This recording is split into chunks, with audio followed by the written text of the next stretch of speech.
All right, as promised, welcome back to the second part with Dr. Alex Crean here to talk about colorectal cancer. But I see a smile and someone chopping at the bit here. I think Danny has a joke. It's time for another dad joke. All right, Brenna, here we go. What country's capital is growing the fastest? I don't know. Ireland. Every day it's Dublin. All right. Come on, that was good. That was a good one. Brenna liked it. No. Rick liked the chameleon one better. The chameleon one was better. That was I wish I was recording that. That was the most genuine laugh I've ever seen out of you. Yeah. Why weren't you recording it? Like videotape. Oh, gotcha. I was going to say, we're not recording this podcast? Rick does not typically laugh at my jokes, ever. No, that was a good one, though. He shakes his head a lot. I do shake my head a lot. Sometimes he quietly laughs. He just goes... I'm like a disappointed father. That's all all the right. time. I just expect better. I don't know how to make my jokes better, Rick. Should I tell...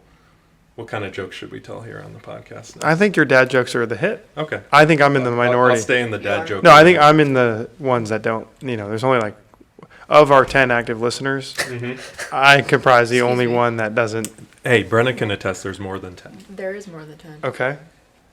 And Don't international, ask me how I think, many. too, right? Yeah. Oh my International. gosh. Yeah. I haven't checked in a while. Listen, a little self-deprecating humor never hurt anybody, okay? And I think on the medical oncology side, correct me if I'm wrong, you guys have access to some newer technology, like the circulating DNA test. Tumor DNA, yeah. Ooh, let's go down this rabbit hole. Fancy. So, yeah, circulating tumor DNA has gotten a lot of press lately for colorectal cancer. They've been studying it in a variety of tumors. I remember studies were reported 5 years ago on it, but not really adopted in standard clinical practice. But you're basically taking a patient's pathology from their tumor resection, and you're doing an analysis to kind of generate primers so that you can do basically a blood test to go searching for that tumor DNA in the blood of the patient. And this is after they've had surgery to remove their cancer, that you then can do almost a surveillance strategy where you test their blood every 2 to 3 months to look for tumor DNA. And what we know is that it's a predictor of recurrence, of course. If you have tumor DNA in your blood, that predicts you're going to recur at some time. It may not predict exactly when that's going to happen, but you probably are going to recur.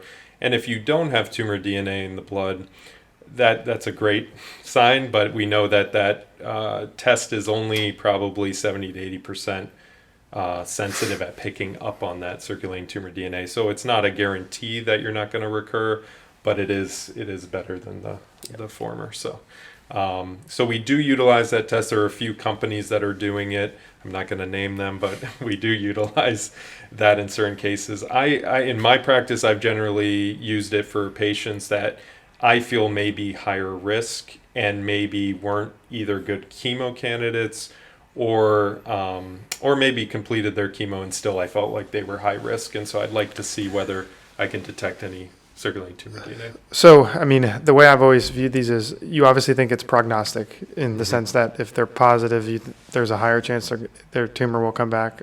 Right. But you also sound like you might use it as in a predictive sense too, in terms of who you think may or may not benefit from adjuvant therapy for those on the border, or not necessarily. It's a good question. I don't think I've used it that way yet to predict, whether a patient would benefit from treatment. I think it would be nice to see the clear data to say that's the case, that, if we detected circulating tumor DNA after their surgery, and then it cleared, and then we know the patient's cured, and you can follow that over time. I think that's the way the studies are set up. They're also studying, response to immunotherapy in a variety of different cancers that way to see, if you clear the circulating tumor DNA, is that predictive of better overall survival? So I would like to use it that way. I haven't really used it that way yet, but I've used it more to determine, well, you could say a predictor of recurrence, but not really guiding my therapy. Yeah, I think, the way this was always at least instilled in me was, you know, in brain tumors, there's different markers we look at. Right. And we say, is it prognostic or predictive or both or neither? Prognosis, of course, meaning does it predict how well you're going to do independent of whatever treatment you receive? And then predictive saying, if you have this marker, will giving this therapy improve your outcomes? Which I think is what we ultimately obviously want. Hopefully it is to find things that are prognostic and predictive. I was just Right. curious if your opinion we were there yet. It sounds like maybe not quite yet. I don't think quite yet. I think there are other markers of or predictors of outcome for colorectal cancer, like mutation analysis, BRAF mutations, their RAS status. You know, that I think those are more reliable on chemotherapy resistance. You look at MSI, these are all kind of genetic markers to look for how responsive someone's going to be to chemotherapy.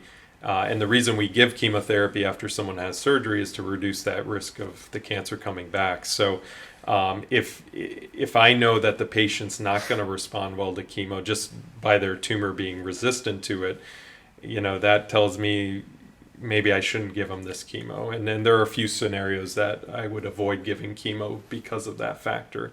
So it's very nuanced and a little bit complicated in how we arrive at our decision.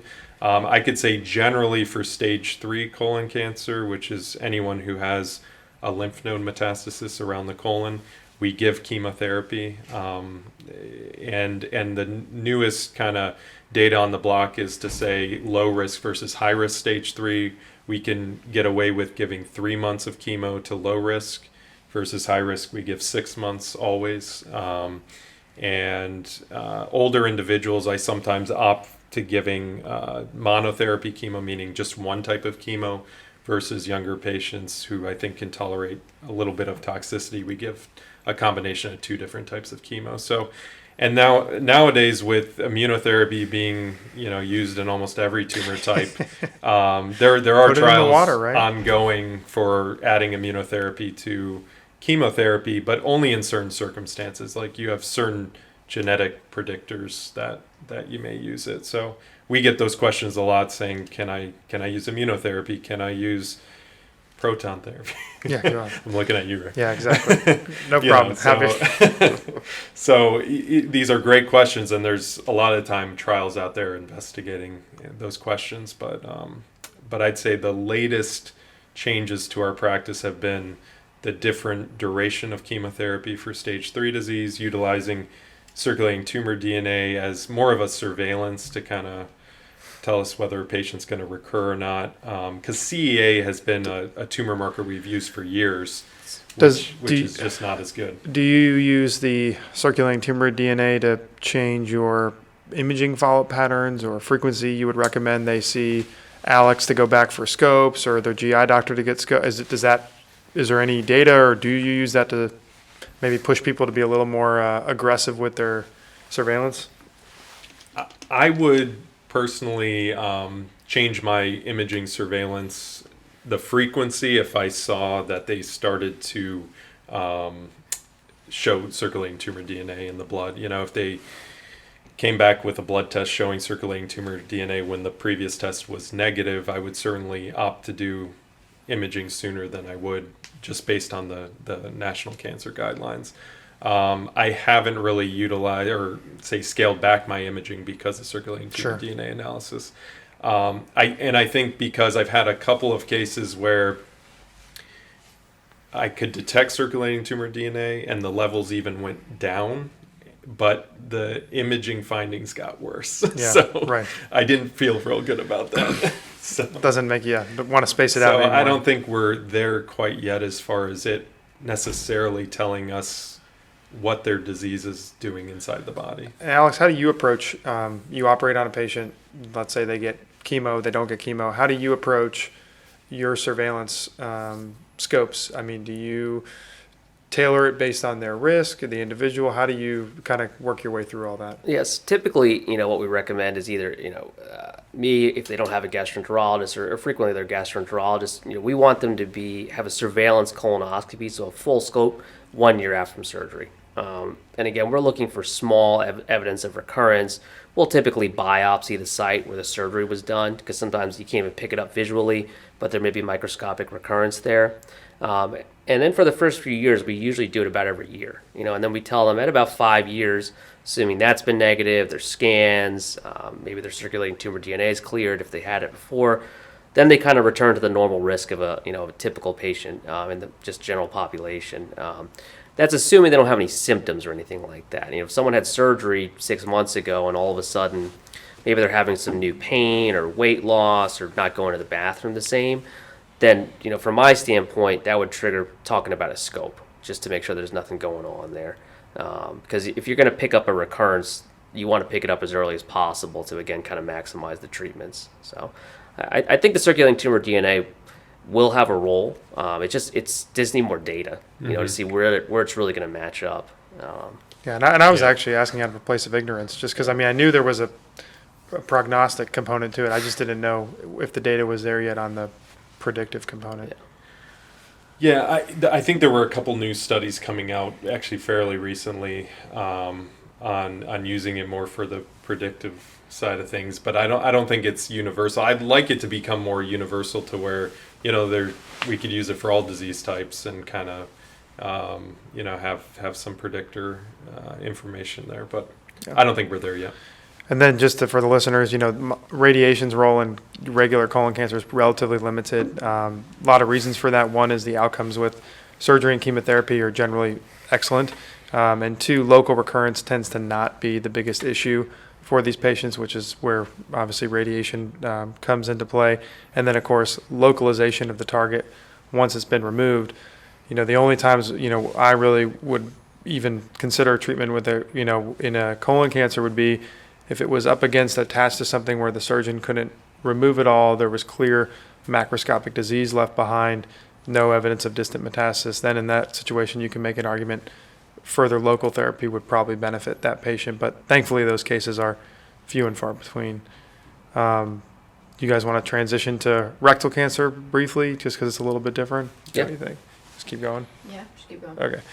So you want... I want to just comment on the last thing you said, and then this could tie into our rectal cancer conversation, but how do you approach those situations where you have rectosigmoid tumors, where it's not clear that it's high rectum versus low sigmoid on the anatomy side So of this is where I think multidisciplinary discussion is absolutely critical, because you have what the endoscopist sees in the endoscopy. You have hopefully a well done pelvic MRI where you can see, above and below the peritoneal reflection, which is what we're looking at. And I would say even if we think it's a sigmoid, started in the sigmoid, but if the predominant of the disease is below the reflection, I think the bias is to treat it sometimes like a rectal cancer, versus even if you thought it was a rectal cancer, but it was mostly above the reflection, you could make the argument to treat it more like a colon cancer. So I think it's really the comfort of the communication between myself, the surgeon, the radiologist, the GI doctor,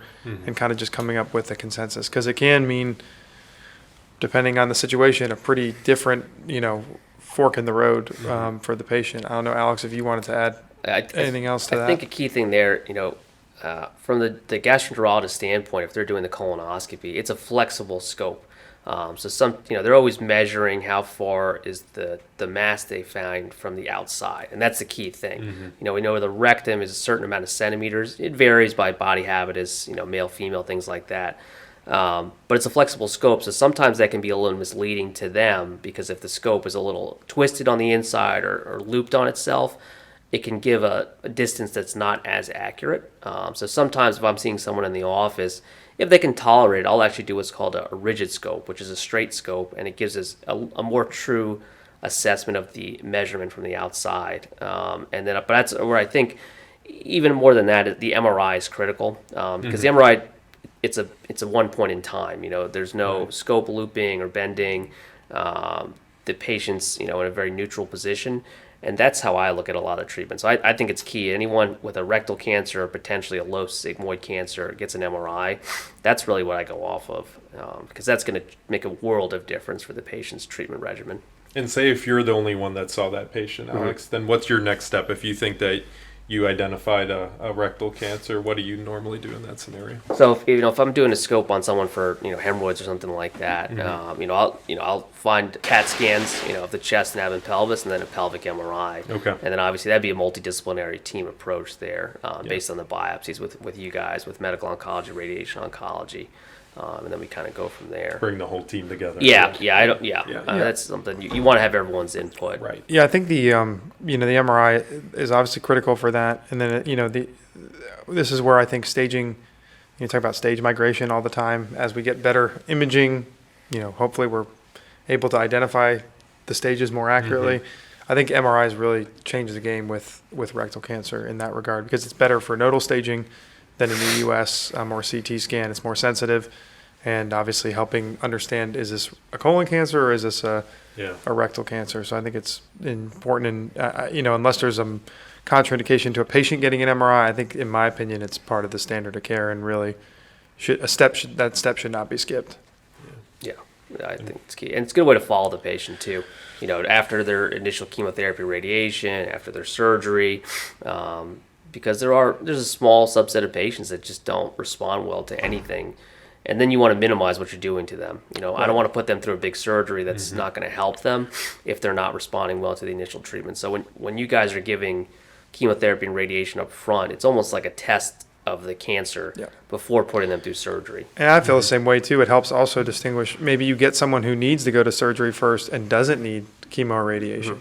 Maybe you thought something was a T3 or a more locally advanced, but it's not, and the MRI helps prove that, and you can take it out and then they're done, and they don't need, I think we're all trying to eliminate as much treatment to the patient as possible, while also giving them the best chance to, be cured of their cancer. So it's a relatively can get into some relatively tricky situations depending.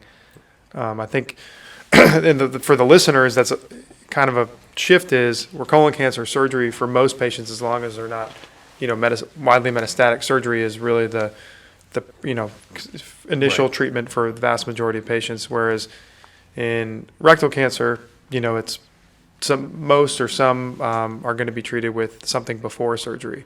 And I guess, Alex, from your perspective, can you kind of walk the listeners through why there's a difference there between a colon cancer versus a rectal cancer, why what would warrant the therapy pre-surgery versus in a colon cancer where you're just going to go take it out initially in most cases? Absolutely. So in rectal cancer, we're trying to really accomplish two things, I would say. We're trying to increase the length of someone's life, make them live as long as possible, be cancer-free, whatever stage they were initially, but we're also trying to minimize the chance that the cancer could come back locally. So it's a little bit, like you mentioned, colon cancer, when it comes back, a lot of times it comes back outside of the colon, which is a different animal. But rectal cancer has a tendency to recur where the rectum was removed, which can be very tough to deal with. It can cause a lot of symptoms for the patient, pain, difficulty going to the bathroom, things like that. And it can be very tough to remove once it's come back in that area, because the rectum anatomically sits around a lot of organs that are tough to remove. There's some bony structures, the ureters are tough to remove, the bladder, things like that. So whatever we can do to surgically prevent it from coming back is better for the patient. So we know that, neoadjuvant or radiation up front with some chemotherapy, that combined with good surgery, which is surgery that basically takes out the entire tumor with a margin, and then enough of the mesentery, or where the lymph nodes live, of the rectum. If we take that out all intact, those things all combined, we know that decreases the chance of local recurrence. Yeah, I think that's, at least from a radiation oncologist point of view. No, you're good. Our Duncan's here, guys, just to let you know. So, Alex, I think that brings up a point, was hit home in radiation oncology training, is how the surgical techniques have evolved for the better in rectal cancer, kind of going from where we were historically to, more of a TME or total mesorectal excision, which you were referencing, where things come out kind of as, an en bloc removal. And, the way I counsel patients, the common question I get is, why do I need radiation if the surgeon's going to remove it all, or if it's after surgery, why do I need radiation if the surgeon got it all out? I think what we say is that he removed everything he saw based on the pathology. It appears everything's clear, but we just know based on data and clinical trials that there's still a risk of that recurrence locally.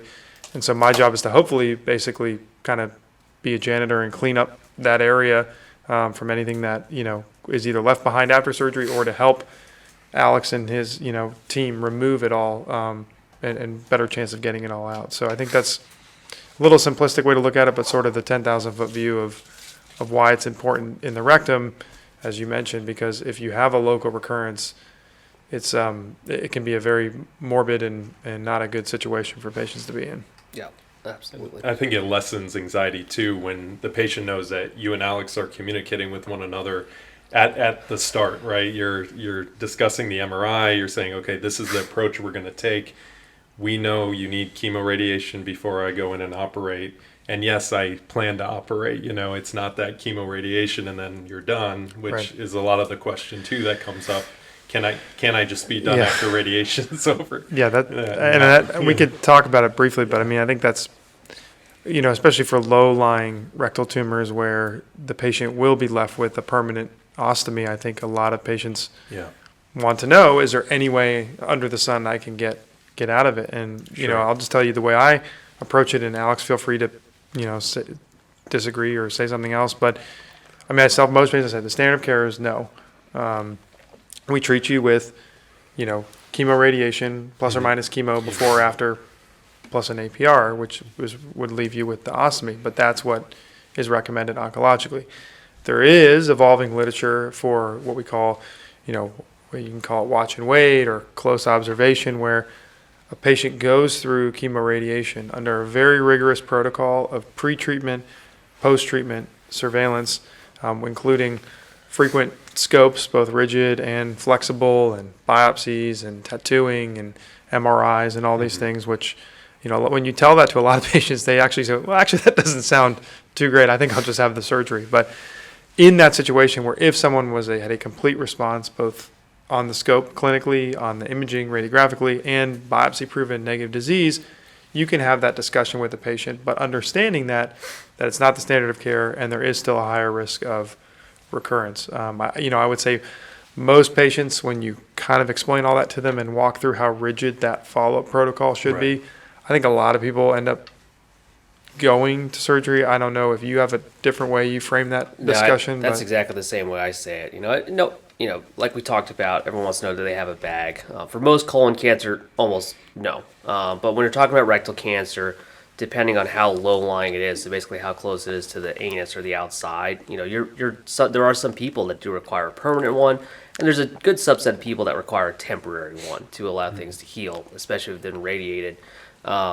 This watch and wait approach, I tell them it's being researched. In New York, in Slow Kettering, and some other bigger cancer centers in major metropolitan areas, but it's experimental still. We're trying to figure out, because there is a subset of people that probably don't need surgery, but we don't know which ones those are yet, and we don't want someone to get undertreated and then have a recurrence a few years down the line, because then you're talking about what's called salvage surgery, which is kind of a nasty thing to deal with. There are some patients that I do help follow that are undergoing watch and wait. Just anecdotally, what I've seen is that, they're doing well, but it does create a significant amount of anxiety because every scan, every scope, you're kind of expecting the worst because it's not the standard. And that's a tough way too, to walk through every day. Any little hiccup or bleeding or something like that, you're kind of thinking, oh no, what is this? Well, I think too, there's a lot of these patients that unfortunately, when their tumor is big enough or advanced enough and it's low-lying, their sphincter function's already compromised from the cancer itself. So even if we give chemoradiation and the cancer disappears, in most cases that underlying sphincter function is not going to go back to normal. So I think a lot of times patients don't realize that their quality of life, once they get over, of course, as anyone would, the mental hurdle of having to wear a bag. I think a lot of patients come back to you, and at least come back to me, and I'm sure come back to you and say, my quality of life is so much better now than what it was pre-surgery, pre-ostomy, because it's not like they had good control over their stool prior to the treatment. So that's the one thing I always say is, I said, listen, if we get rid of the cancer, the treatment itself, whether it's the radiation, may cause damage to the sphincter, but the tumor already has caused damage to the sphincter as well. So you may not even like where your quality of life is afterwards, even if the cancer is completely gone. So I think it's a very, as we've been alluding to in a lot of these things, selection is the key. And I think we're just still trying to figure out what that kind of narrow target is for those patients who don't need to go to surgery. But I think that number is definitely in the minority at the moment. Yeah. Just touching on ostomy bags, I think we're always looking at two things when I'm treating patients: quantity of life, but also quality of life. Because we can do a lot of treatments now that can extend someone's life, but if their quality is not good, what's the goal there? And you just have to have that real discussion with them. Talking about ostomies in particular, no one wants that. But we really focus a lot of our education preoperatively and then postoperatively. We're pretty proud of how we take care of patients with stomas or ostomies. And I tell people, I bet you know someone at work or a friend or someone that you see every day that has an ostomy, and you have no idea. It's the same kind of thing. It's not 30, 40 years ago where someone had a bag for whatever reason and they were struggling with it. It doesn't smell. There's thousands of different supplies that are catered to the patient to help take care of it. And you kind of go to the restroom just like everyone else does, except actually, you have a little bit more control over it in some ways. So, And this is just my ignorance.